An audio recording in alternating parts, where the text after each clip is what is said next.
Basi karibu katika shule ya Biblia katikati mwa wiki. Tuko katika kitabu cha Mwanzo mlango wa mwisho, mlango ule wa 50. Leo ndio siku ya kuhitimu. Tunamaliza kitabu cha Mwanzo, tumekaa humo kwa muda wa wiki 50. Na sitatoa utangulizi mwingi sana kwa sababu tulikuwa pamoja kipindi chote hicho. Tulianza kujifunza kitabu cha Mwanzo ilikuwa tarehe 26 mwezi wa 5 mwaka 2019. Kwa hiyo tangia hapo tumekuwa tunachukua sura moja kila wiki mpaka leo kuanzia tarehe 21 mwezi wa 5 2019. Basi ni neema ya Mungu. Na nilishasema kwenye mlango hata wa 49 kuweza huku ndio kuhitimu huku. Kimsingi kama ingekuwa ni kuvaa majoho, tumevaa joho la Kristo. Na uende upige magoti umshukuru Mungu. Na umuombe Mungu zawadi kwa kuweza kuwa pamoja katika kusikia maneno haya kwa kipindi chote hicho. Baadaye wakati wa kufunga sura ya leo nitaeleza tunaelekea kitabu gani kingine. Sasa hivi sitasema. Kama utangulizi tu mlango wa 50 labda nitoe tu ufupisho kidogo kukumbusha tulioyaona wakati wa sura hizo 50 kutoa ya leo. Tulianza mwanzo kuhusu uumbaji wa Mungu, nyakati za kina Adam na vizazi vyake, akina Habili na Kaini mwanawe wa kwanza, akina Henoko, mpaka kizazi cha 8, kwenye mlango wa 6 ndo kile kipindi kikaisha. Tulikuwa tunasoma habari hizo. Kwenye mlango wa 6 mwishoni kuendelea mpaka mlango kama wa 11 kwenye mlango wa Babeli tukawa tunasikia gharika la Nuhu wakati wa Nuhu. Na Yesu alirejelea akasema kama ilivyokuwa wakati wa gharika la Nuhu watu walikamatwa ghafla ndivyo itakavyokuwa kuja mwana wa Adam. Kwa hiyo tukaona kwamba kitabu cha Mwanzo kile kinafundisha kujiandaa kwa habari za Kristo. Na kujiandaa sio kuokoka, hapana. Kujiandaa ni kuishi tu vizuri kimwili, lakini roho tayari zina tiketi za mbinguni. Roho ziko mbinguni, miili ndio imebaki duniani. Kuanzia mlango wa 11 mwishoni mistari ya mwisho tunamuona Ibrahimu anaanza kuitwa na Mungu kutoka katika nchi ya Uru, nchi ya leo ndo nchi kama ya Iraki ya leo, kaskazini mwa Israeli huko analetwa Kanaani. Anapitiza anaenda Misri na nini. Kuanzia mlango wa 11 mwishoni, mlango wa 12 tukaenda naye mpaka mlango wa 26, mlango wa 25 ndo Ibrahimu akawa amefariki. Tukaachana na Ibrahimu, tukajifunza habari kubwa sana kuhusu imani, Ibrahimu baba wa imani, tukajifunza vitu vingi sana, tukajifunza kumtumainia Mungu na nini. Tukakaa kidogo katika mlango wa 26 na 27 tukasikia habari za Isaka, mtu mtaratibu, mtu ambaye alikuwa kweli ni taswira kubwa sana ya Kristo. Ndio sababu alilinganishwa, anasema katika uzao wa Isaka tutajitwalia uzao katika uzao wa mbinguni. Yesu Kristo anafananishwa pia na Isaka zaidi kuliko hata Ibrahimu. Kwa tukajifunza hatukukaa sana naye. Kuanzia mlango wa 27 mwishoni tuliendelea mpaka mlango wa 35 na 6. Tulikuwa tunajifunza habari za Yakobo. Alipoenda kwa kaka kwa mjomba wake Labani na nini. Tukajifunza vitu vingi. Sana tukajifunza vitu vinavyohusu bidii. Yakobo alikuwa mtu wa bidii, cha Mungu vile vile. Yaani ukiunganisha vitu viwili unapata mafanikio. Tujifunza masomo ya mafanikio ya kutosha katika hiyo milango ya 27, 28, 29 mpaka 35 na 6. Na 36 tukajifunza mlango kuhusu Esau na vizazi vyake na Yakobo tukamsikia. Baada ya hapo tukaambatana na nani? Na Yusuf. Kuanzia mlango wa 37 tunaenda naye mpaka tunahitimisha leo mlango wa 50. Milango mingi tu. Tulikuwa tumejifunza vitu vingi sana na sitavirudia. Lakini sasa nilikuwa tunakumbusha muundo wa kile kitabu na vitu vilivyo tunajifunza katika upana wake. Twende sasa katika mlango wa leo. Mlango wa 50 una hoja kubwa 3 na maandiko yake yamejitenga katika mahoja kubwa 3, lakini ile hoja ya kwanza ndio nitakayoipa kichwa cha somo la leo. Kichwa cha somo la leo japo yamkini sitakaa sana kwenye hicho kichwa, nitaenda kwenye mambo mengine, lakini kichwa cha somo la leo sehemu kubwa tutaona Mungu, kichwa kinasema Mungu huwaketisha wanyonge pamoja na wakuu. Mungu huwaketisha wanyonge pamoja na wakuu. Tuanze kwa maandiko tusome. Tuanze mstari wa kwanza. Tutaisoma kuanzia mstari wa kwanza mpaka 14. Ngoja nipite humo haraka kidogo. Lakini tumeshausoma. Ngoja nitoe ufupisho. Mstari wa kwanza mpaka 14, mlango wa 50, mlango wa mwisho wa kitabu cha Mwanzo unaongelea mazishi ya nani? Ya Yakobo. Mzee Yakobo ambaye kwa sasa alikuwa anajulikana zaidi kama Israeli. Uzeeni Yakobo alikuwa ashapewa jina jipya la Israeli. Kwamba ameshindana na wanadamu na Mungu akashinda. Alipewa jina la mchapakazi, mpambanaji, lakini katika Kristo. Hatutaki kuwa wapambanaji katika dunia, tuwe wapambanaji katika Kristo. Sasa tunaona anazikwa, mazingira yake ya kuzikwa anazikwa kitaifa. Ni mgeni. Yakobo ni mgeni. Ni mtu ana miaka tu 17 amefika Misri. Hana Mungu mmoja na Farao. Hana kitu yani hana chochote isipokuwa amejitenga, wanaishi katika nchi ya Goshen. Tushaona kwa nini walitengewa kule Goshen. Sehemu tena nzuri ambayo walidhani kwamba labda wamewatenga kwa sababu ni watu wenye hadhi za chini lakini kumbe ndipo walikuwa wanawainua. Lakini kwa hiyo tunaona kwamba kipindi hicho mistari ile 14 yote inaongelea habari za mazishi yake, maombolezo makubwa na vitu gani. Tusome mistari mitatu ya kwanza alafu tutaruka kidogo. Anasema Yusufu akamwangukia babaye usoni. Make alifariki mlango wa 40 sasa mwishoni. Ndio kwa mstari wa mwisho, mstari wa 33. Sasa Yusufu anamlilia. Na unaweza kaliona muda wote kwamba baba na mwanae, mama na mwanae, watoto na wazazi wao, muda wote wanapokuwa wana ushirika, wanapendana. Unajua kuzaa ni kitu kimoja lakini kuwa wamoja ni kitu kingine kabisa, tofauti. Unaona kwamba hapa anamlilia mpaka analalia ule mwili. Tukipata taabu katika maombolezo, ukimwona mtu ameshindwa kabisa na analalia jeneza, analalia mwili, usimshangae. Tunaliona katika kwa Mungu mmoja hapa. Na hatuoni kosa sehemu nyingine kwamba labda sio jambo zuri, labda Biblia inalikataa. Hapana. Kwa hiyo tunaona Yusufu akamwangukia babaye usoni, akamlilia, akambusu. Hapa amekufa. Yusufu akawaagiza watumishi wake waganga kwamba waganga, nimeshasema neno hili katika Kiswahili cha halisi. Waganga ni watu wanaotumia tiba za uchawi, aina ya uchawi. Hapa ukisoma kwenye King James ametumia neno physician. Physician huwa ndiye jina la daktari. Lakini pia haya majina yanachanganya. Kwa hiyo huwa kibiblia tunatumia neno matabibu. Tabibu na mganga ni watu wamoja. Lakini vile vile neno mganga sio ajabu kwa sababu linatumika pia kumaanisha matabibu. Kwa mfano ukisema mganga mkuu wa serikali, huwezi kusema daktari mkuu wa serikali, sema mganga mkuu. Kwa hiyo au waganga wote wa wilaya. Huwezi kusema madaktari wote wa wilaya. Kwa hiyo naona ni maneno yale lakini tuwe wazi kidogo kulingana na lugha tunayotumia. Siwezi nikasema kwamba wamekosea sana lakini tutumie lugha ya King James akimaanisha matabibu. Kwa hiyo anasema Yusufu akawaagiza watumishi wake wa matabibu kwamba wampake babaye dawa asioze. Matabibu wakampaka dawa Israeli, huyo mzee Yakobo.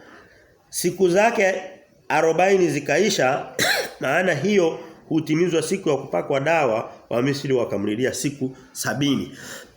Unaona huyu mtu alikuwa sio mwenzao, si lolote, lakini anafanywa vitu analiliwa na watu siku 70. Leo hii ni nani anaweza kaliliwa siku 70? Unaweza kusema labda ni mila na desturi tofauti. Okay?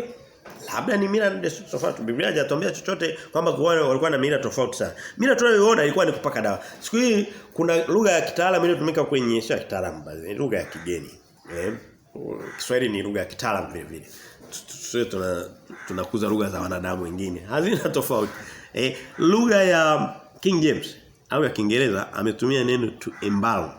To embalm ni ule uwekaji wa dawa unafanyika sana hospitalini. Siku hizi miili haitunzwi tena majumbani. Dawa inaingizwa kwenye mshipa, mara nyingine ni mshipa wa shingoni lakini sana ni mshipa wa kwenye paja juu kidogo, kwenye nyonga upande wa mbele. Unaingizwa mle ile dawa ule mwili unaweza kukaa muda mrefu sana. Inategemea jinsi michangano, yani hizo kazi watu wanazifanya pia. Kwa hiyo Nilishangaa kuona kwamba hivi vitu kumbe vilifanyika miaka yote hii tangia sio kafikiri teknolojia ya kisasa. Kumbe Biblia inaongelea miaka ya nyuma kweli kweli. Natumia tu imbalo. Biblia siku zote iko mbele ya sayansi. Basi watu wataki kukubali.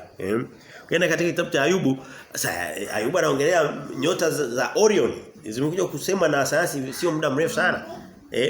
Wataalamu wa anga wamekuja lakini Ayubu alizisema. Milango ya mwisho kitabu cha Ayubu pale. Kwa hiyo unaona wanamombolezea siku ngapi? 70. Huyu mtu sio mtu mdogo. Hem twende mstari wa 9. Twende mstari wa turuke kidogo mstari wa 7 na mpaka wa 9. Tuanzie 7. Sema basi Yusufu akaenda amzike babaye na watumwa wote wa Farao wakaenda pamoja yani nimeruka kile kipengele ambapo Farao alitoa ruhusa. Yusufu alisema naomba mkamwambie Farao. Inaonekana alikuwa kwenye maombolezo. Kwa alikuwa hana uwezo wa kwenda tena kwa Farao moja kwa moja. Kwa hiyo akasema nene mkamwambie mzee, nene mkamwambie Farao. Farao akasema nenda na chukueni vyote mnavyotaka. Kwa sababu ni Yusufu sasa. Basi Yusufu akaenda amzike babaye na watumwa wote wa Farao wakaenda pamoja naye. Watumwa wote wa Farao. Farao ni nani? Ni mkuu wa nchi. Wakati huo uongozi wa Misri au taifa la Misri ndio lilikuwa kama linatawala dunia. Walikuwa ni mamlaka za dunia. Baada ya kutoka hao wakaingia Assyria, Washami na wa Assyria. Baadaye wakaingia watu wa Babylon na nini. Zikawa zinatoka ikaja Warumi, wa Giriki na makundi yalipita nitakuja kufundisha kwenye kitabu cha Daniel. Leo hii ndio unaona mataifa kama Marekani ndio yanatawala. Na yamkini yako mwishoni. Kwa hiyo huwa kuna mtu fulani kuna taifa linakuwa linatawala dunia. Wakati huo ilikuwa Misri na Farao. Lakini Yusuf Farao anasema waende, anatoa ruhusa. Basi Yusufu mstari wa 7 anasoma, akaenda mzike babaye na watumwa wote wa Farao, wakaenda pamoja naye wazee wa nyumbani mwake na wazee wote wa nchi ya Misri. Wazee wote wa nchi ya Misri. Huo ni msiba wa namna gani? Kubwa. Mgeni mtu ambaye hakuwa mtu wa mwenye sio msomi. Wakati huo hapa tunaona kuna matabibu. Watu maana yake huwezi kusema kwamba ulikuwa na wasomi wa matabibu tu peke yake. Ulikuwa na wasomi wa sheria, wasomi wote walikuwepo. Sema kwa elimu ya tofauti wakati huu. Lakini tunaona huyu mzee anapewa heshima kubwa. Ndio sababu tukasema kichwa cha somo la leo kinasema Mungu huwaketisha wanyonge pamoja na wakuu. Unataka na wewe uketishwe pamoja na wakuu. Hemu ambatana na Mungu wako kama Yakobo. Kuwa mwaminifu kwa Mungu wako kama Yakobo. Kwa kweli kabisa. Leo hii mlango uliopita nilifundisha kichwa cha somo kilichokuwa nasema na kirejelee kidogo kwa sababu mlango wa 49 na mlango wa 50 ni majirani. Maisha ya mwanadamu kwa sehemu kubwa nilikadiria kama 70%. Sikutumia kibiblia niangalia mistari mingi tu lakini hakuna namba kusema kama ni 70%. Kwa 70% na kuendelea. Kwa wastani 70% ya maisha yako yawe mazuri au mabaya iko mikononi mwako wewe. Kabisa. Kwa sababu tuliona kwamba zile baraka zilizokuwa zinatamkwa kwa wale wana wa Yakobo wale 12 zilikuwa zinategemea mienendo ya mtu alinjia aliyoamua kuichagua. Ukiamua ukajificha usionekane kufanya chochote, Mungu anakupa nusu mstari. Ukiamua kumfanyia Mungu kazi, ukatumikia Mungu kama kina Yusufu, kina Yuda, Mungu anakupa taswira lote na analeta utukufu katika ukoo wako. Ni maamuzi ya mtu. Lakini leo hivi na nikasema hivi mtu akiamua naomba nisihubiri hilo somo la Jumapili lakini ni vizuri tujenge hoja kuanzia pale. Leo hii ukutana na kijana anaamua anaanza anamaliza form 4 anajiunga na kundi la magenge ya wavuta bangi. Akijua wakati mwingine akiwa Mkristo anajiunga na magenge fulani. Leo unakuta mtu ameolewa ni mke wa mtu ni nini unajikuta anaungana na visichana vya mtaani vijanja tu na yeye yumo humo amejichanganya. Unategemea ndoa itabaki salama? Hapana. Paulo anasema mimi nilipokuwa mtoto nilikuwa kama niliongea kama mtoto, nilitembea kama mtoto, lakini nilipokuwa mtu mzima niliacha mambo ya kitoto. Vitu kama hivyo. Kwa hiyo tukaona kwamba sehemu kubwa Mungu amemuumba mwanadamu akamfanya kiumbe huru kwa sehemu kubwa sana. Mungu anaingilia wakati mwingine ni mpaka umkaribishe. Kwa mfano, kama Mungu usipomuomba Mungu naomba uje katika njia zake naye haji. Kwa sababu anajua umejitosheleza bwana. Si kama tunaelewana. Sasa turudi kule kwenye hoja ile ya somo la leo. Nasema tunaona kwamba Mungu Yakobo analipwa kazi zake na mbele ya Mungu wake. Ucha Mungu wake. Alipokuwa anatoka nchi ya Kanaani hakutaka kutoka mpaka alipopata kibali cha Mungu. Sasa Mungu atamwacha wapi? Wewe ukiamka asubuhi, njia zako, Biblia inasema umkabidhi Bwana njia zako. Na umtumaini, naye atafanya nini? Atanyanyosha mapito yako. Leo hii wanadamu tunaamka asubuhi, unatupa shuka huko. Unaanza mitikasi yako vululululululu mpaka usiku unakuja unajimwaga tu. Wakristo wako hivyo. Mpaka siku za Jumapili ndio anaanza kutafuta 500 ya kwenda kutoa sadaka na kumwaga na kurudi, hivyo anaishi hivyo. Si ndivyo sehemu kubwa yetu wanadamu tulivyo? Sina maana kwamba hao ni waovu ni nini, hapana, tunawapenda, tunawaombea, tunafanya, lakini lazima tuijue kweli nayo kweli. Tutafanya huru. Kwa hiyo tunaona kwamba Mungu anamweka Yakobo pamoja na wakuu. Anampa, siamini kama haya maombolezo, huu msiba wa kitaifa huu ilikuwa inafanyika hata kwa Farao. Huu ni kwa mkubwa sana. Kwa sababu walipofika hata kule Kanaani, Wakanani wakajua si wamekuja wa Misri. Wakasema hawa wa Misri, haya maombolezo ni makubwa. Hebu tusome ule mstari wa anasema mstari wa 11. Anasema nao mlango wa 50 mlango wa 50 mstari wa 11 anasema nao waliokaa katika nchi wale wa Kanaani walipoyaona matanga katika sakafu ya Atadi wakasema matanga haya ya Misri ni makuu. Kwa hiyo mahali pale paliitwa Abel Misri iliyo ng'ambo ya Yordan. Paka wageni wakashangaa. Huyu mtu gani aliyekufa ni nani? Okay, tulishasema kwamba hata ukiwa na unajua Mungu, ngoja niweke mambo sawa kidogo. Wakati mwingine tunaweka elewa vibaya. Mungu hawezi katuinua sana kwa katika, yani sio makusudi sana ya Mungu kutuinua sana katika msiba. Sio sehemu kubwa ya Mungu. Lakini napo Mungu anapoona pana tufaa vile vile. Sasa sina maana kwamba tutoke hapa tufanye utaratibu kwamba tuwe kama wale watu Bwana wekeza katika kufa kwake ili kusudi akifa. Yaani inakuwa ndicho anachofanyia kazi, anafanyia kazi kifo. Pana. Siamini kama akina Yusufu, akina Yakobo walikuwa wameshajipanga kwamba jamani ngoja tujipange mzee akifa tu tunamfanyia bonge la sherehe. Si nini? Bonge la msiba si whatever. Maneno kama hapana, Mungu tu alileta akasema hili nalo nawapa, lakini kuna vita alikuwa ameshawapa vingine. Cha kwanza anawapa uzima vile. Kwa hiyo tunaona kwamba Mungu anawaweka wacha Mungu wake pamoja na wakuu, na hatuioni hapa peke yake ni maneno ya ni maneno ya kibiblia, yanapatikana katika tuseme ni kama doctrine ya kimungu. Mungu anasema watu wanaompendeza ana utaratibu wa kuwalipa. Anawalipa katika ngeli tofauti tofauti. Na hakuna biashara inayolipa kama kumfanyia Mungu kazi. Sehemu nyingine nasema nitawalipa maradufu. Sehemu nyingine nasema nitawalipa mara 100 katika ulimwengu wa sasa na hata ujao. Yaani unaweka pensheni ya sasa na hata ukishakufa huko mbele. Kwa hiyo tunaona kwamba sehemu ya malipo ya ya Yakobo inapatikana katika msiba wake. Katika msiba wake. Hem, tuende sehemu nyingine, tuende katika kitabu cha Zaburi. Tusome mistari fulani katika Zaburi. Anasema Zaburi 113, nina mistari mingi sasa, inabidi twende haraka. Zaburi ya 113 mstari ule wa 7 na 8. Biblia inasema hivi. Zaburi ya 113 mstari wa 7 na 8 tutaiona maneno hayo katika Samueli wa kwanza, lakini tutaanzie pale. Zaburi ya 113 mstari wa 7 na 8 anasema Mungu humuinua mnyonge kutoka mavumbini na kumpandisha maskani kutoka maskini kutoka jaani kama jalalani. Amketishe pamoja na wakuu wa watu wake.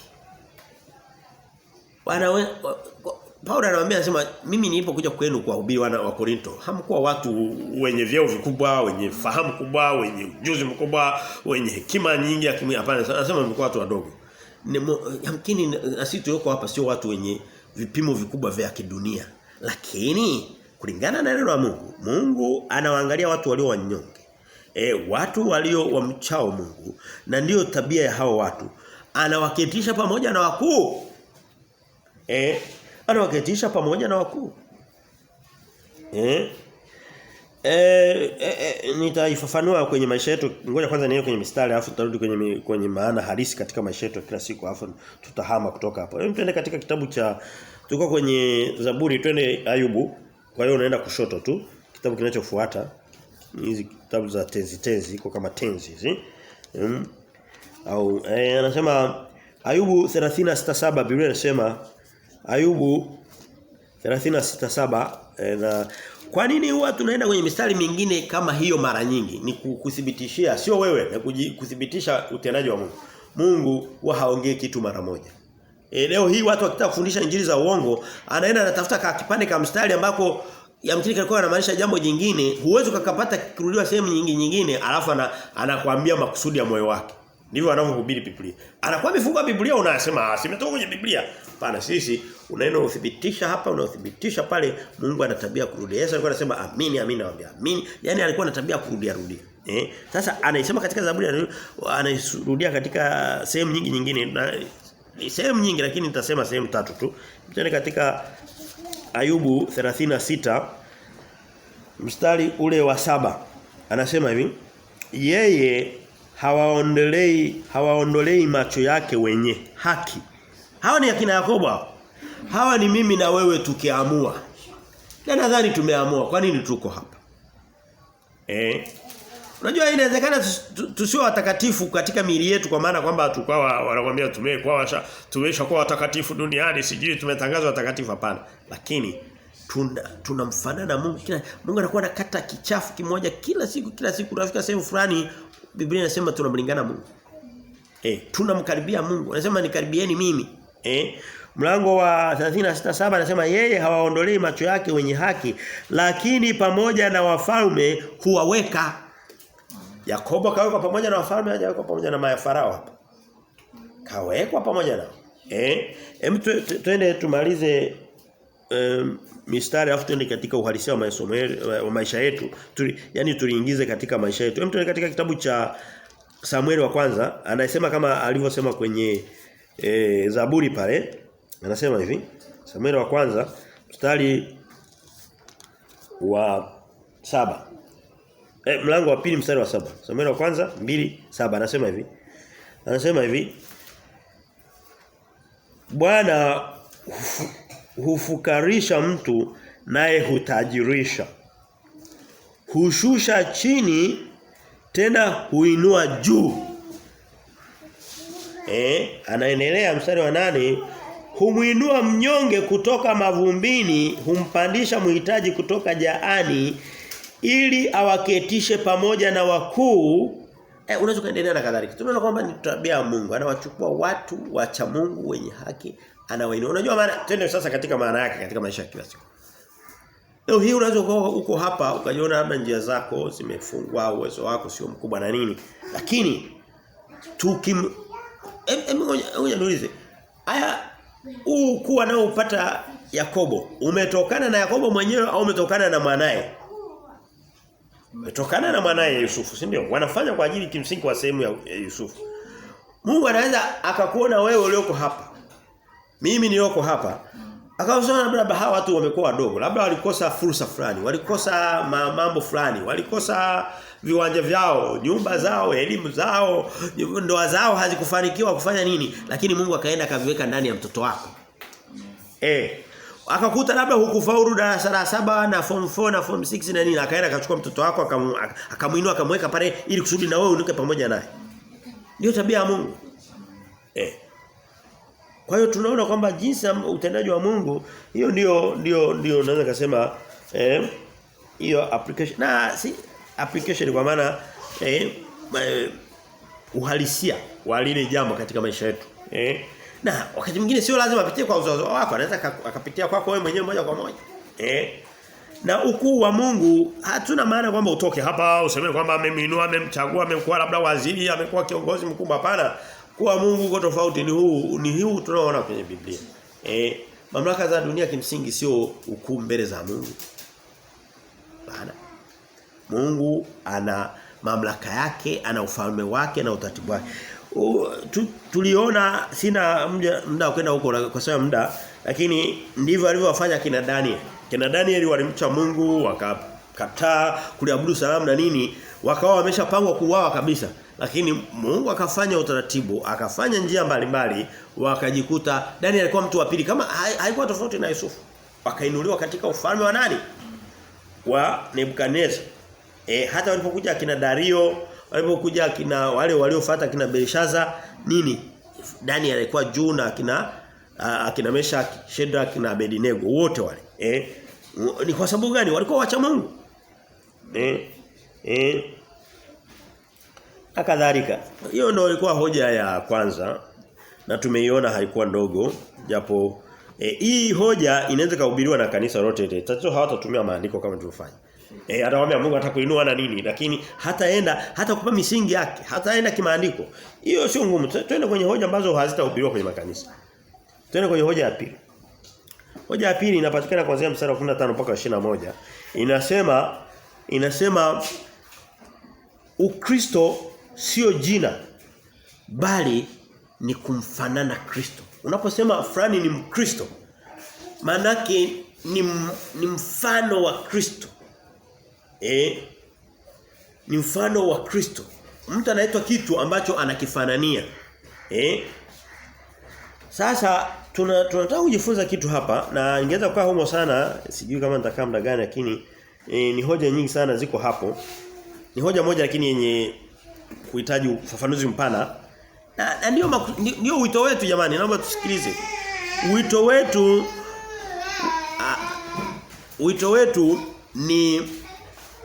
ni kumfanana Kristo. Tusikilize. Wito wetu ni kumfanana Kristo. Yaani tatizo sasa hivi, na sio sasa hivi, wakati wote manadamu, hasa kwenye hizi injili za sasa hivi na Ukristo wa sasa, watu wanataka kuwa Mkristo wa mavazi nje, anavaa Kikristo, anaongea Kikristo, amina 2 3 na nini, lakini matendo halisi ya yeye ni nani hasa, mienendo yake, yani anania nini kichwani, anashiriki vipi na watu wengine, anamfanana vipi Mungu na kuchukia dhambi, kwa sababu Kristo alikuwa anachukia dhambi vile vile. Unakuta hicho hilo eneo ni mtupu, hana chochote. Sasa huo sio Ukristo.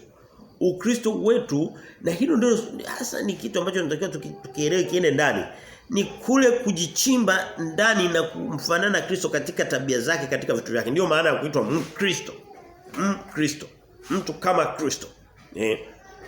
Sema ninasema nifuateni mimi kama ninavyomfuata Kristo. Yaani tunaambatana.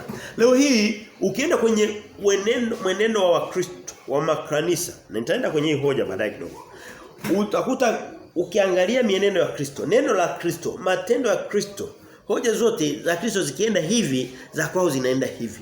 Hao wanajiita Wakristo lakini sio Wakristo. Hivi Wakristo wa leo si wasengenyaji kupindukia? Kristo anaweza kakaa kwenye kikao cha wasengenyaji?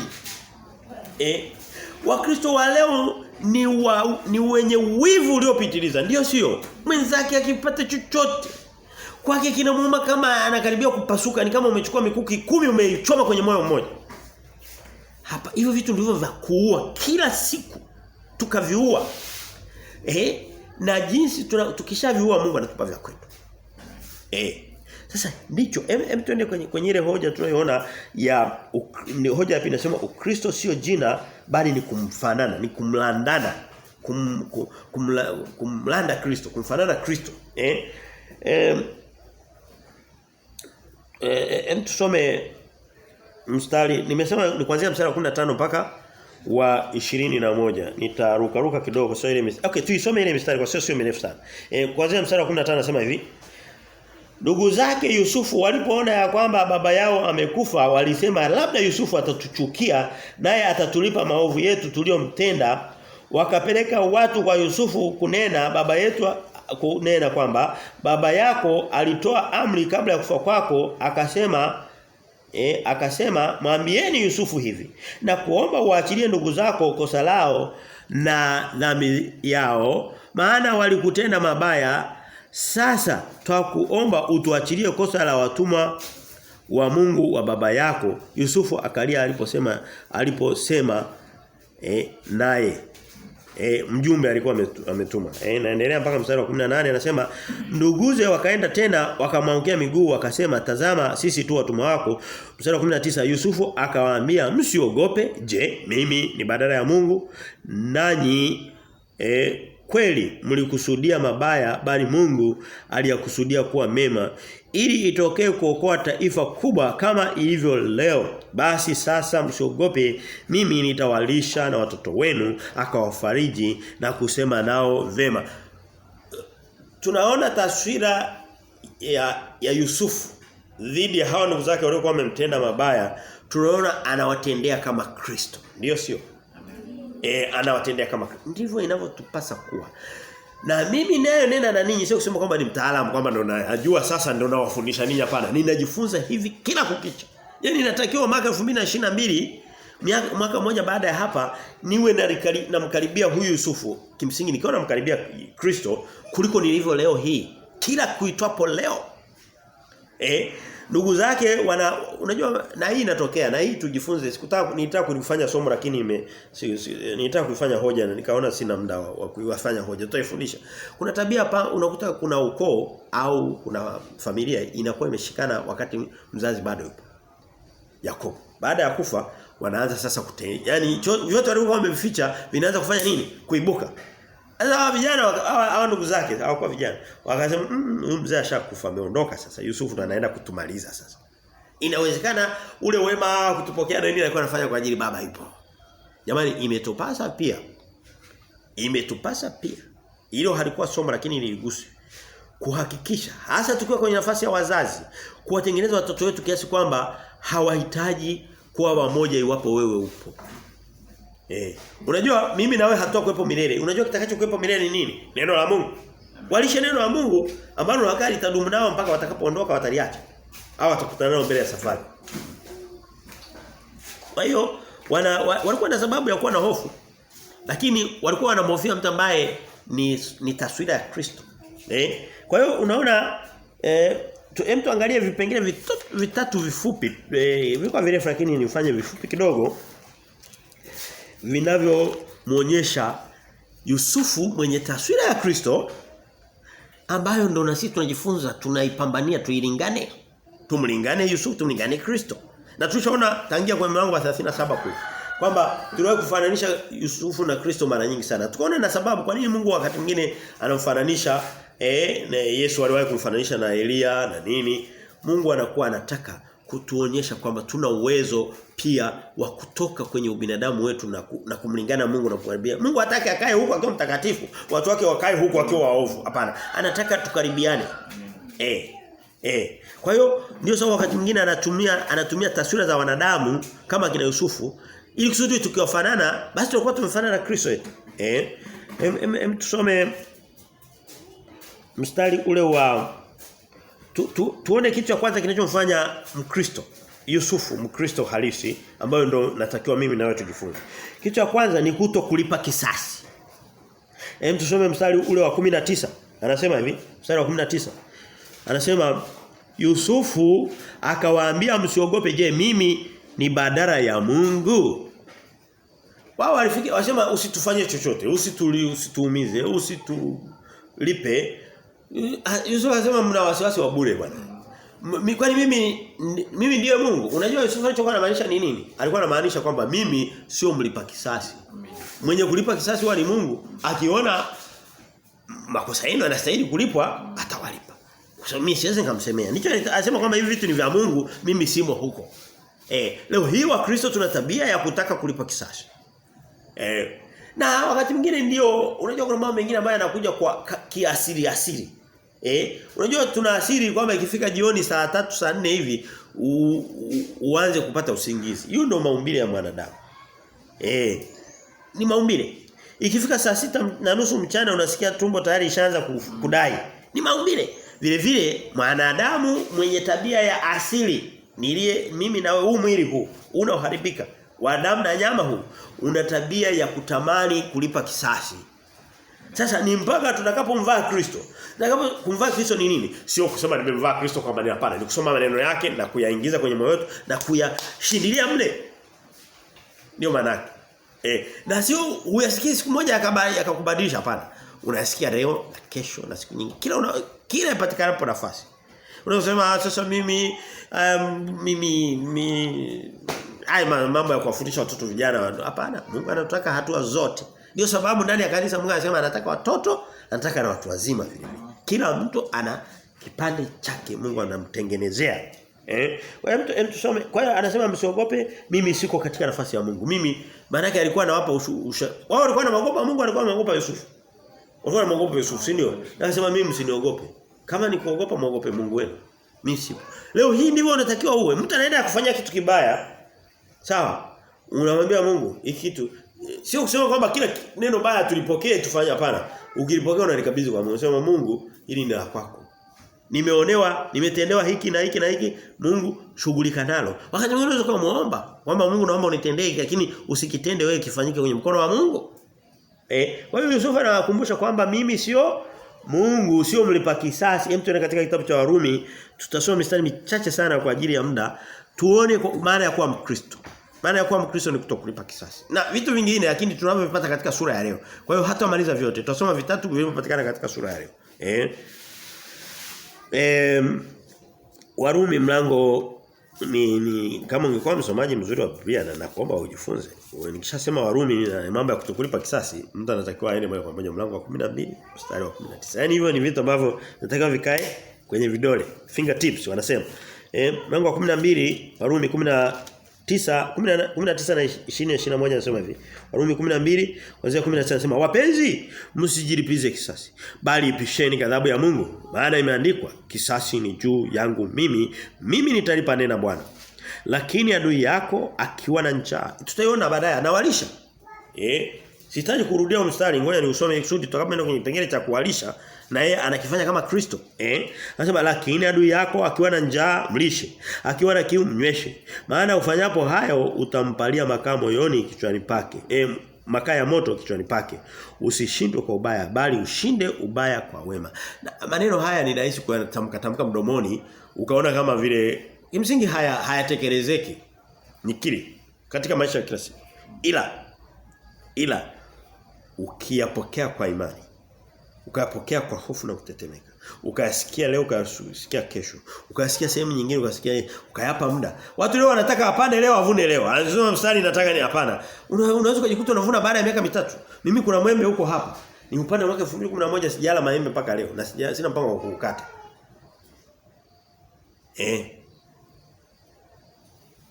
Sawa, sisemi wewe, nasema mti wa mwembe sio maembe wewe.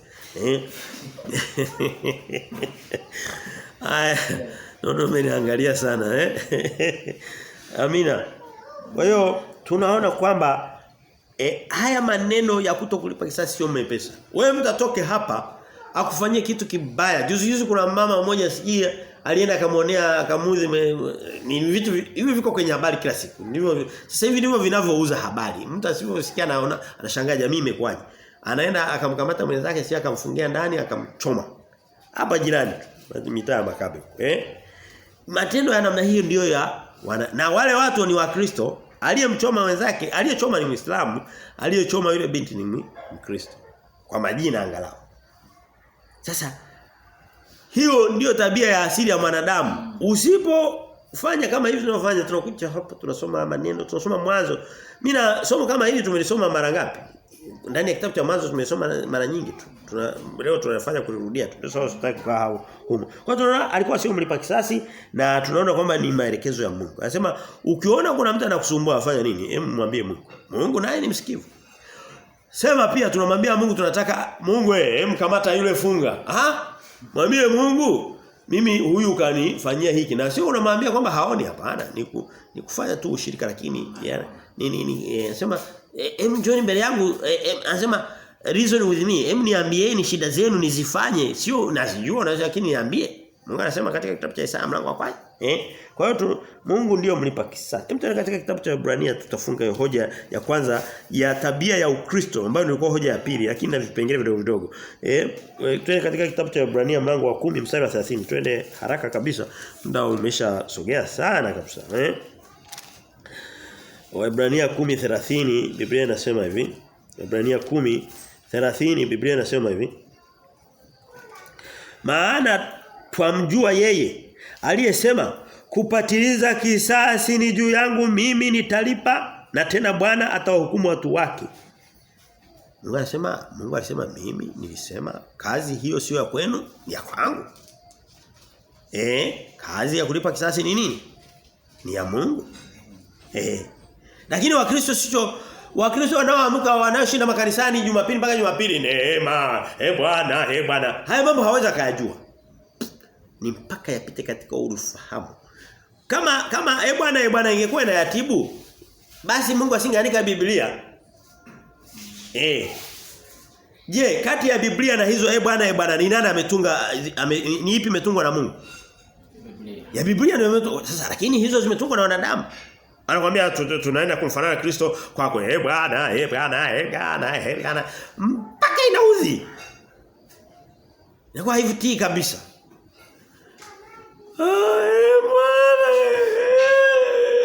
upuzi kabisa wa kutosha njoo tusikie maneno ya Mungu tulinganisha na King James maneno yaingie leo maneno yaingie kesho maneno yaingie mwaka miwili mitatu tutafanana na Kristo na anasema kwa hiyo tunaona majibu ya Yusufu kwa ndugu zake yalikuwa ni ya Kristo kwa kutokulipa kisasi na Yesu anasema sijui kama nimeandaa mstari lakini kwenye Yohana mlango wa 18 mstari wa 36 Yesu sina haja kwenda kule kwa sababu tumetoka huko sio muda mrefu Yohana 18 wakati wanamsurubu aliwaambia Mungu wasamehe dhambi zao maana hawajua wanalotenda huyo ni mtu ambaye analipa kisasi ambaye analipa kisasi ndio tabia yetu mimi sasa hivi nimefika sehemu ambapo wakati mwingine mtu akinifanyia jambo baya ninamfikiria na mpima vipimo je anajua mwili wake unafata kanuni ipi ya dunia je ana bahati ya kuwa amepata neema ya kumjua Mungu hapana basi nasema Mungu msamehe kwa sababu hajua alitenda ila yule anayejua Mungu anasema atampiga sana kwa hiyo tufike sehemu tujifunze yote hayo hoja ya pili tunayoona tunajifunza kwenye mistari ya majibu ya Yusufu kwa ndugu zake ndio makusudi ya kujifunza maneno hoja ya pili ni kuwatendea mema watesi wetu by the way naomba niseme kwa utangulizi sitatumia mstari kwa sababu sina muda wa kwenda kwenye mistari kwa sababu ni fundisho ndani ya fundisho lakini niseme tu kwamba Mungu anatudai tuwatendee mema maadui zetu sisi lakini sio maadui wa Mungu maadui wa Mungu anasema wala usisalimiane nao ni maadui wa Mungu ni watu gani ni watu wanaohubiri injili za uongo kanisa uongo miujiza uongo ndio sababu Yesu hakuwa na mjadala kabisa na wa Mafarisayo. Lakini hao watu wengine hata waliokuwa wanamtaka kumchoma mikuki na nini nasema uwasamehe. Aliwaambia na Mafarisayo kwamba Bwana uwasamehe Mafarisayo. Hapana, alisema ninyi mtaingia jehanamu mara mbili, mtaenda sehemu mbaya kuliko wengine wote. Anasema majoka wana wa majoka, lakini waliokuwa wanampiga mwili wao. Mtu atakayekuwa anakushambulia unaona kwamba anachokushambulia sio kwa sababu umebeba jina la Kristo. Anakushambulia tu kwa sababu mmepishana kwa sababu za kimwili. Huyo tujifunze mara nyingi sana, mara nyingi pole pole. Tuje hapa mara nyingi tutajifunza, tutajua. Inachukua muda sana kujifunza hivyo vitu. Honest speaking, sio rahisi sana. Na wakati mwingine unaweza kaosha vijua ukilegea tu kidogo ukarudi kwenye tabia asili ya mwilini. Sasa tunaona kwamba tabia ya pili ni kuwalisha na kuwatendea mema watesi wako wewe, sio watesi wa Mungu. Sio watesi wa kazi ya Mungu. Hapana. Tusome mstari ule wa 21 kitabu cha mlango wa leo, mstari wa 21. Kwa tumesoma mstari wa 19. Mstari wa 21 anasema basi sasa msiogope, mimi nitawalisha na watoto wenu, akawafariji na kusema nao vema. Unaona kwamba anawafanya nini? Anawalisha na kuwashibisha. Ndicho Kristo anachofanya. Biblia inasema Mungu ni mwema, huwanyeshea mvua wenye haki na wasio haki. Ndio tabia ya Kristo, lakini hebu tuangalie sehemu nyingine ya Kristo alichokuwa. Hebu tuende katika tuende sehemu moja kubwa sana kwenye habari hizi, kwenye kitabu cha Wafilipi mlango wa 2. Wafilipi mlango wa 2, najaribu kukimbizana. Wafilipi mlango wa 2. Zile nyaraka za katikati ndogo ndogo kidogo. Mstari wa Filipi, kitabu cha Wafilipi ukikisoma umetulia polepole. Kina sura 4. Ni kitabu kinachofundisha kuwatendea watu wengine wema, karibu kuanzia sura ya kwanza mpaka ya mwisho. Pia na mambo ya kutokujijali kwa wajali wengine. Ndio thimu kubwa. Ndio falsafa kubwa ya kile kitabu. Kitabu cha Yakobo ni kukua na kushinda majaribu na vitu kama hivyo. Sasa kitabu cha Wafilipi mlango wa 2 sasa, mstari ule wa 3 mpaka wa 6 anasema hivi. Sikiliza maneno, anasema msitende neno lolote kwa kushindana wala kwa majivuno, bali kwa unyenyekevu na kila mtu na amhesabu mwenzake kuwa bora kuliko nafsi yake. Kila mtu asiangalie mambo yake mwenyewe, bali kila mtu aangalie mambo ya wengine. Iweni na nia hiyo hiyo ndani yenu, ambayo ilikuwa pia ndani ya Kristo, ambaye yeye mwanzo alikuwa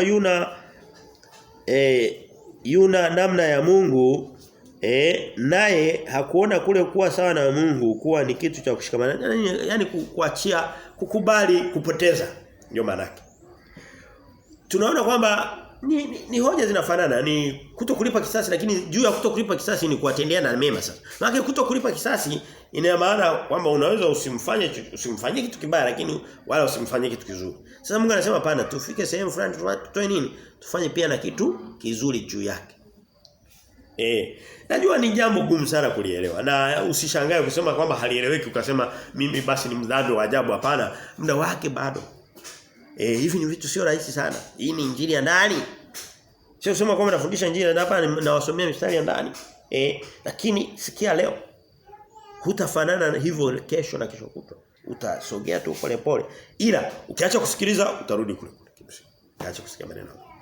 Kwa hiyo neno la Mungu linafanya kazi iwapo ni endelevu. Neno la Mungu likiwa tu likienda likadondoka likaondoka. Kama watu unakuta kuna watu moja niseme kitu kilichonishangaza. Unakuta mtu mistari yake, Biblia yake ni mistari uhusiano wake na Mungu ni kuchukua kama mstari fulani si Zaburi ngapa kaibandika kwenye mlango wa gari yake kwa nyuma. Zaburi ya 18 mstari wa kwanza. Sio Kristo. Kimsingi huo ni kama kumchokoza shetani.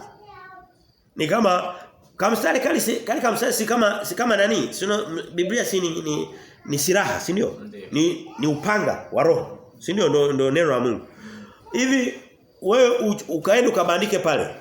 Uchukue upanga au bunduki, hujui kuitumia, afu utembee umeiweka mgongoni kwako. Si utashambuliwa? Kama hujui kupigana, basi funika kabisa, utembee watu wajue kwamba huna tabia za kupigana. Lakini unachukua kabunduki kako ambako hakana hata risasi unakabandika pale, shetani anasema tutapambana. Amina. Ndio ukweli. Mungu anasema tukiingia kwenye vita tuingie tumekamilika. Kwa hiyo tunaona kwamba tabia hii ya kuwatendea wengine anasema, na ngoja niwaambie kitu kingine. Na nikufafanua tu. Kwenye Wafilipi 2 hapa tulipoona sehemu kubwa, yani ile mistari, yani ili kusudi uweze kuwatendea watu wengine hasa maadui zako, sio maadui wa Mungu. Na maadui wengi ni wa Mungu kuliko wa kwako. Watu wakuhitaji sana, wana shida na Mungu, wana shida na Kristo. Ndio sababu wakati mwingine tukitoka kwenye vita na watu wengi mara nyingi, kwa sababu ukitafuta maadui wako hutawapata. Watu sana utakuta wanakuchukia wewe kwa sababu wanakuchukia, wanagundua kwamba una Mungu karibu na wewe. Sasa ni makini kwamba ni kujua vyote hivyo, Mungu atatufundisha tunakuweza. Lakini nilichotaka kusema ni kwamba Kitu kinachofanya, na naomba twende kwenye undani wa hii. Nataka tuchimbue mioyo yetu hii. Kitu kinachotufanya mara nyingi tutamani kulipa visasi, tusiwafanyie watu wengine na nini? Ni kujijali wewe kabla ya kujali mwingine. Sasa amenifanya hivi, mimi nitamzidisha, ataona zaidi sasa. Sasa amenipiga nani kofi, mimi nitampiga panga. Ni kule kujali wewe kwamba nimefikishwa hapa mimi sasa nataka niende juu. Sasa tunaona kwamba anasema tuwe na nia kama ya Kristo ambayo aliwaweka wengine mbele. Bwana Yesu unataka kujiinua inuka nimekuinua. Unataka kujiweka mbele Unataka kunisaliti nenda kanisaliti vya kutosha. Unataka unifanyie chochote nenda. Amina. Kwa hiyo tukijifunza kuwaweka watu wengine mbele kwa kiasi kinachowezekana. Of course mtu wa kwanza nafsi ya kwanza kuweka mbele ni Mungu wako. Kuna watu wenye hekima duniani wengi kabisa. Wengi wa dunia hii. Wanaoenda vizuri kwenye hii dunia wanajua kuwaweka watu wote mbele lakini hawajui kumweka Mungu wao mbele. Sasa kitu cha kwanza mweke Mungu wako mbele. Na katika uhalisia wa maisha utakavyokuwa unamweka Mungu wako mbele ndivyo kwa utakuwa unajikuta unakwaana na watu sasa. Utashindwa kuwaweka watu mbele kwa sababu ukishamweka mbele watu wanataka watangulie pale mbele. Sasa na wewe utakubali. Kwa sababu mtu wa Mungu vile vile anajikuta kwenye vita na watu wengi. Hata kama anatamani waweke mbele lakini hawakubali hawakubali kukaa nyuma ya Mungu wa yule mtu. Si kama tunaelewana hiyo hoja. Tulijue hilo na. Kwa hiyo usishangae unajaribu kuwafanyia watu vitu vizuri, unawaweka mbele, unawasaidia, unafanya nini lakini unataka Mungu awe mbele, bado mkagombana kwa sababu wanataka watangulie mbele hata ya Mungu wako. Usikubali. Hapo wewe tayari kugombana. Pende Bwana Mungu wako kwa akili zako zote, kwa moyo wako, nguvu zako zote, na kwa roho yako yote na kadhalika. Kwa hiyo tunaona kwamba tabia ya pili ya Yusufu mbali na kutokulipa kisasi ni kuwalisha pia. Naomba usogee.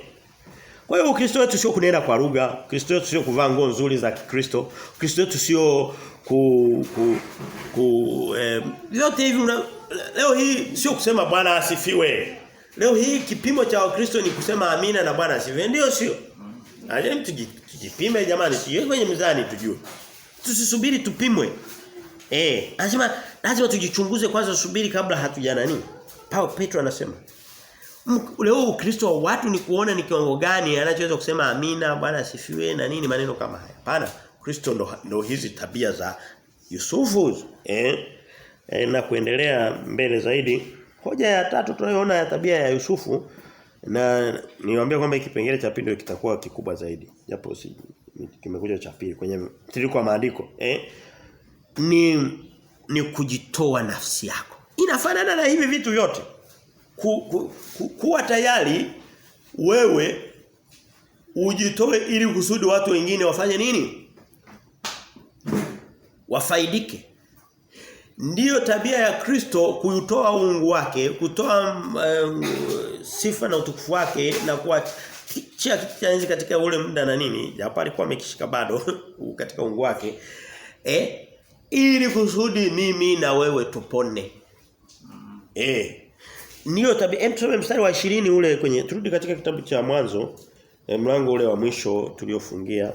Mlango tunaosoma wa mwisho wa kufunga. Mstari wa 20 anasema nanyi kweli, anasema hivi, nanyi kweli mlikusudia mabaya, bali Mungu aliyakusudia kuwa mema ili, sikiliza neno, itokee kuokoa taifa kubwa kama ilivyo leo. Yaani Yusufu anasema hivi, mimi sitawafanyia kitu kibaya chochote. Japo ndani yake kuna hoja nyingine tutaiona, lakini unajua ndani ya Biblia kuna vitu vingi sana ndani ya mstari mmoja unaweza kukuta kuna ujumbe mwingi sana. Unapata hata shida namna ya kuanza kuongea huu maliza. Wakati mwingine inaweza kukuchanganya. So tunasoma maneno ya Mungu. Lakini tunachokiona kikubwa cha kwanza hapa ni kwamba Yusufu yuko tayari. Anawaambia ndugu zake. Anasema yale mateso niliyopata kutoka kwenu na watu mlioniuza kwao ilikuwa ni kwa ajili ya kuokoa walio wengi. Si ndicho alichoandika hapo? Hiyo ni tabia sio ya Kristo hiyo? Ni Kristo. Je, wa Kristo wa leo, wa kawaida hawa tunaojiita wa Kristo, ndio malengo ndicho wanachofundishana ndicho ambacho kimejaa kwenye mioyo yao? Hapana. Hapana kabisa. Hapana. Sivyo. Kwa hiyo ni vitu vya kuchimba polepole na zaidi mpaka ndani tuweze kuviotesha. Visipoota leo usiumie. Subiri kuna siku Mungu ataviotesha wakati wake. Labda leo ameweka mbegu, labda mwakani atanyunyizia maji, labda baada ya miaka miwili ataweka mbolea, ndivyo ule mti lile tunda lichipue. Kwa hiyo tusonge mbele, tunaona kwamba Yusufu anafanya kama Kristo, yuko tayari, maana yake alisharidhika kwamba yale mateso yote niliyopata yalikuwa yananifaa ili kusudi watu waokoke na ile njaa na taifa la Mungu. Lengo kubwa ni taifa la Mungu lijengwe, litengenezwe, likuwa alikuwepo. Kwa hiyo ilichukua ujana wa Yusufu kujenga taifa la Mungu. Maana yake ni nini? Inaweza ikachukua furaha zako na anasa zako kujenga kanisa la Mungu, ndo maana yake. Ndio sio? Ule muda ambao ulikuwa utumie uende kwa marafiki mfanye hivi waangalie na nini, ikawa ndio muda ambao kanisa la Mungu lijengwe, watu waokolewe, mbingu zifunguliwe kwa ajili ya watu. Ndio taswira hiyo, ndio maana yake katika maisha yetu ya kila siku. Ndio maisha yetu ya kila siku katika maana yake. Jamani, naweza nikaenda sana, naomba kwa ajili ya muda nipaache hapo. Nimeacha mistari mingi, Mungu atatupa neema ya kuiona huko. Sitaki kuondoka bila kumaliza kipengele cha 3 ambacho kinafanana lakini kiko tofauti. Nimeruka mistari yote kabisa. Paulo anasema mimi niko tayari kutapanywa. Niko tayari kutapanya vitu vyangu. Niko tayari na kutapanywa mimi ili kusudi ninyi wa Korinto mpone. Hicho anasema katika Wakorintho wa pili mlango wa 12 mstari wa 11. Paulo anasema sehemu nyingine nilikuwa natamani nisome hiyo mstari lakini kwa mfano anasema katika Wakorintho wa kwanza 4:10 anasema sisi tumekuwa jamani ile mistari inafikirisha. Mimi nilipokuwa naisoma jana ndio nilikuwa namalizia somo hili. Nilijisikia kama kulia. Machozi tu ya kutafakari maana. Tusome ile mistari naomba nisiruke kwa kweli. Mistari ile. Kwa kwanza 4:10 mpaka 13. Tusome ile mistari. Inasikitisha kidogo na ukisikia inakuuliza ujue tayari imeshaanza kutafuta nafasi kwenye moyo wako. Amina. Jifunze kuisikia maneno mpaka ikusisimue. Anasema watu wanaosikia neno langu na kutegemea. Wakorintho wa kwanza 4:18 13 anasema hivi. Wakorintho wa kwanza 4:10 mpaka 13. 4:10 mpaka 13 anasema hivi. Anasema sisi tumekuwa wapumbavu kwa ajili ya Kristo, lakini ninyi ni wenye akili katika Kristo. Sisi tu dhaifu lakini ninyi mna nguvu. Ninyi mna utukufu lakini sisi hatupati heshima. Hata saa hii ya sasa tuna njaa na kiu, tuna uchi, twapigwa ngumi, tena hatuna makao. Kisha twataabika tukifanya kazi kwa mikono yetu wenyewe, tukitukana twabariki, tukiudhiwa twastahimili, tukisingiziwa twasihi. Tumefanywa kuwa kama takataka za dunia na tamaa ya vitu vyote vyote hata sasa. Nasikia unaona kule kuwa hii ndio taswira ya Yusufu ya kuwa tayari na asiumizwe na kwamba matendo aliyotendwa kwa sababu lengo tu watu fulani wapone. Ndicho anachokifanya Paulo, na yeye anasema ninyi wa Korinto haya yote yametupata, tumekuwa pumbavu, ninyi mmeonekana mna akili. Kuna watu wengine wanaweza kuhubiri wakaonekana wao mpumbavu. Anasema vyote hivyo lengo ni watu wapone. Ndicho alichokifanya na Kristo. Sasa nina raha kwamba huo mstari sikuruka. Tufunge kwa kusoma kipengele cha mwisho. Hiki kipengele sijui kama nitaweza kuhubiri kirefu kidogo. Inasema hoja ya mwisho kabisa inasema kuishi duniani lakini ukiwa umeakazia macho milele au ukiwa umekazia macho umilele. Tunatakiwa tuishi leo hapa. Lakini macho yetu ni kama mtu anaendesha gari. Nitatoa mfano. Hili somo nishawahi kulifundisha kipindi fulani mwaka jana mwishoni. Lakini nimekutana nalo tena huko. Labda nimeletwa kwa ajili ya watu wengine hawakuepo wakati huo. Inatakiwa jamani, naomba mnisikilize na mniangalie. Hili nalo linatuhusu. Inatakiwa tujifunze kuishi leo, lakini tuishi katika dunia hii, lakini macho yetu yakiwa katika umilele wetu. Yaani unaishi hapa lakini focus ni kwenye umilele wako. Je, ninaenda wapi? Mungu wangu tunaelewana vipi? Na vyote vinakuwa vinaenda katika maelekezo na maneno ya Mungu. Wokovu. Kuishi taswira itatokana na maisha ya Yusufu. Yusufu alikuwa Misri Lakini unaona katika kufunga ukurasa wa uhai wake anaongelea nyakati zijazo. Amen. Ahadi za Mungu kwa babu yake Yusufu, naamini Ibrahim, babu wa nyuma zaidi. Tusome. Kwa hiyo ni hoja niiguse tu, nishaihubiri lakini niiguse kidogo, nipandikize, nitahubiri siku nyingine. Inasema tusome twende katika Mwanzo wa 50 pale. Tusome mstari ule wa inatokana na vipengele na mistari yote iliyobaki mpaka mwisho. Kuanzia mstari wa 22 mpaka mstari wa mwisho ambao ni wa 26. Lakini naomba tusisitize mstari wa 24 na 25. Anasema hivi, Yusufu 24 anasema hivi. Yusufu akawaambia nduguze, mimi ninakufa, lakini Mungu atawajia ninyi bila shaka, atawapandisha kutoka nchi hii mpaka nchi aliyowaapia Ibrahimu na Isaka na Yakobo. Yusufu akawaapisha tena Waisraeli akisema bila shaka Mungu atawajia ninyi nanyi mtaipandisha huko mifupa yangu. Hataki kabisa kubaki Misri. Yusufu alipokuwa Misri alikuwa na kila kitu. Kiacha wakati alipokuwa bado mtumwa mfungwa na nini, lakini maisha yake mengi ya Misri ni kila kitu. Aliozwa binti wa Misri tena wa bosi, alikuwa mkuu, alikuwa anaongoza kila kitu isipokuwa alikuwa hamuongozi tu Farao, lakini na Farao naye alikuwa anapata maelekezo ya Yusufu. Lakini bado hiyo ndo taswira ya duniani. Misri ni dunia. Lakini Yusufu katika kuondoka mwilini hajamwambia jamani mhakikishe mnaishika vizuri Misri, dunia hii, jenga nyumba zako, enjoy maisha yako. Hapana, anawaambia hapana, Mungu atawatoa huku. Hata na haya mafanikio niliyowaachia atawapeleka katika ile nchi. Macho yake yalikuwa ni kuangalia milele. Alikuwa anaangalia ahadi za Mungu. Ndio maisha ya Mkristo wa leo, anatakiwa awe anaweza kawa na chochote, kawa na elimu, kawa na nyumba, kawa na magari, kawa na watoto, kawa na mume mke mzuri, kawa na kila kitu, lakini vyote hivyo anatakiwa aviangalie katika macho ya milele. Lakini leo mwanadamu akishapata hivyo, basi amekaa msitoke Misri dumu. Mungu anasema hapana. Yusufu anasema tena mimi silikuwa bosi hapa, sitaki mifupa ibaki hapa, mwende nayo katika nchi ya ahadi, nitaswira kwenda mbinguni.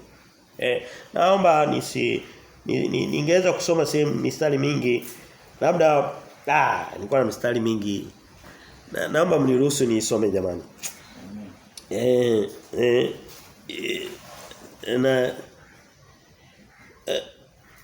Yesu anasema katika mlango wa 18 wa Yohana, mstari wa 36. Anasema ufalme wangu sio wa dunia hii. Ufalme wangu sio wa dunia hii. Mtu wa kwanza kusema hayo mambo ni Kristo mwenyewe. Sema mimi niko duniani, nilikuwa naweza kufanya kila kitu, sitaki kumiliki hapa duniani, nina safari ya kwenda kwa Baba. Nipo naenda kumiliki. Je, tunatakiwa tumiliki ambapo Kristo amiliki? Hapana, tunatakiwa tumiliki pamoja na nani? Na Kristo. Hebu tuone katika kitabu cha Waebrania, niko na Waebrania mlango wa 11 ndio kitabu kinachoongelea mambo ya baadaye sana, kuangalia kutokuweka mkazo mambo yaliyoko pembeni mwako na kuangalia yale ya mstari wa 13 wa Korinto Waebrania 11, Waebrania 11:13 anasema hawa wote wakafa katika imani. Alikuwa anaongea kina Yusufu hao. Wote wakafa katika imani wasipozipokea zile ahadi, bali wakaziona tokea mbali na kuzishangilia na kukiri kwamba walikuwa wageni na wasafiri juu ya nchi. Maana hawa wasemao maneno kama hayo wanaonyesha wazi kwamba wanatafuta nchi yao wenyewe. Hawaitafuti Misri. Yusufu haitafuti Misri. Kwa sababu yuko kwenye hiyo orodha hao watu. Na kama waangalikumbuka nchi ile waliotoka, unatoka Misri unaenda kwa Kanaani, nchi unaenda mbinguni kwa Mungu, kwa Kristo. Anasema waangalipata nafasi ya kurejea, lakini sasa waitamani nchi iliyo bora, yani mbinguni. Lazima tunatafuta nchi iliyo bora. Sio kiwanja kilicho bora duniani, utakiacha. Anasema jiwekeni hazina zenu mbinguni. Utawekaje hazina zako mbinguni? Sio vitu vingine. Utalipa sadaka ufanye nini? Hebu weka maneno mengi sana kwenye moyo wako. Ujikute kwamba hiyo hazina itapungua. Neno la Mungu ni dhahabu. Ni tamu kuliko dhahabu. Kwa hiyo tunaona hawa watu Yohana wa kwanza 2:17 sitafungua pale, anasema dunia sasa inapita na vitu vyake vyote, lakini neno la Mungu ladumu milele. Mungu kwa hiyo anaona kwamba Yusufu hakupungukiwa na kitu, lakini anatamani aende katika nchi ya Yerusalemu ya mbinguni, isiyojengwa kwa mikono ya wanadamu. Ndio sababu tuko hapa leo, tuko hapa mlango wa mwisho wa 50. Basi naomba tu niishie hapa. Niko na mstari mwingine kama Petro wa pili lakini siende huko.